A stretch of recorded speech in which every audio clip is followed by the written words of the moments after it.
Hi, my name is Angeline Larson, and I'm going to talk to you about selfless love. Luke chapter 10, 25 through 37. There's an illustration of a man in a park helping an injured man. We see here that the man in the park gave unconditional selfless love to an injured man, which means he was a good Samaritan. True love shows itself in us by how we care for others. True love is not self-serving. Behind that is we need to show love and care for others. If we do not, then our love is not unconditional, or we take it back, or we self-serve ourselves. We must realize that as a believer, there is no distinction when it comes to caring for others. So as believers, we can't distinguish between caring and not caring for others. As we see in Luke chapter 10, verses 25 through 37, that thou shalt love the Lord thy God with all thy heart and with all thy soul and with all thy strength, with all thy mind, and thy neighbor as thyself. So basically, if we love God, we love Jesus, we need to love other people also. It's a process of sanctification is to become more and more like Christ, aka Christ-like. Then what's right we do, we have to act otherwise. So basically, we need to be just like Jesus in some ways, but not others. So, as Christ-like, he gave his love unconditionally to the lowly, to prostitutes, to thieves, even to a collector, which was Matthew.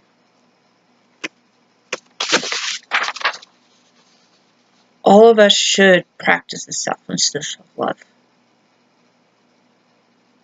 The reason is why love should be selfless.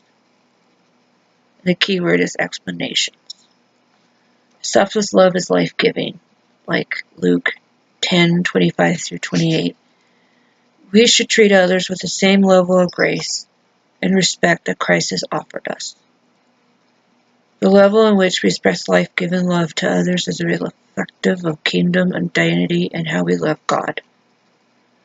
As Christians, we need to give love to others because it is life-giving for others to know that it's selfless love that we give them.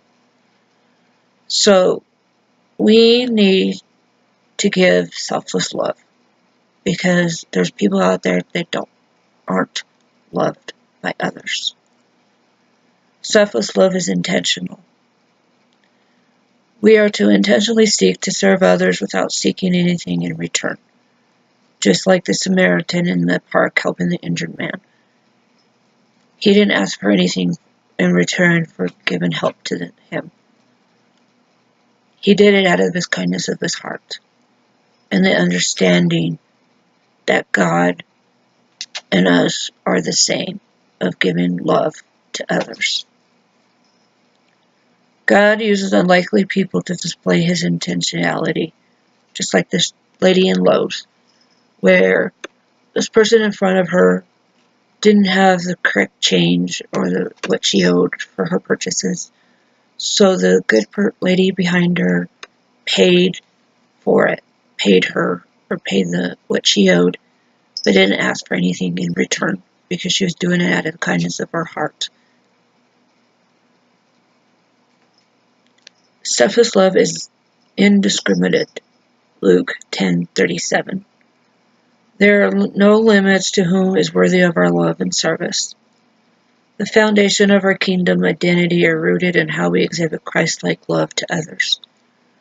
So, there is no limits of how much love we give to people. We can give a little, we can give a lot, or we can give none. But we need to be selfless of our love and not ask for anything in return. It's important to understand what selflessness of love is. It's life-giving, it's intentional, and it's indiscriminate.